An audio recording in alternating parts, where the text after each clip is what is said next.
Hello guys, আমি আবার চলে এসেছি নতুন এক ভিডিও নিয়ে। এই দেখুন, এখানে আমি নিয়েছি টক দই, বেসন আর তার সাথে নিয়েছি কফি আর মধু।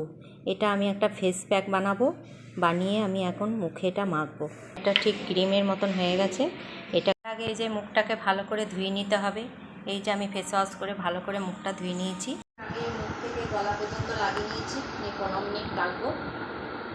15 মিনিট পর আমি এটা ওয়াশ করে নেবো। খুব ভালো ট্যান।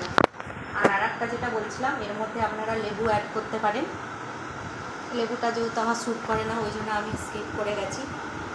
আপনারা দিয়ে নিতে পারেন, যদি স্যুট করে আপনাদের তো দেবেন। হ্যালো গাইস, এই দেখুন আমি 15 মিনিট পর স্নান টান করে রেডি হয়ে চলে এসেছি। এই দেখুন কত সুন্দর ট্যানটা উঠে গেছে আর মুখটা দেখুন পুরো ক্লিন হয়ে গেছে। এটা সপ্তাহে 2 দিন করবেন।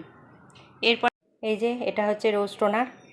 এটা ফার্স্টে অ্যাপ্লাই করব, তার কয়েক সেকেন্ড পর এই যে এই সানস্ক্রিনটা ব্যবহার করব। আমি এই সানস্ক্রিনটা ব্যবহার করি, এটা আমার খুব ভালো রেজাল্ট দেয়, এই জন্য আমি এটাই ব্যবহার করি।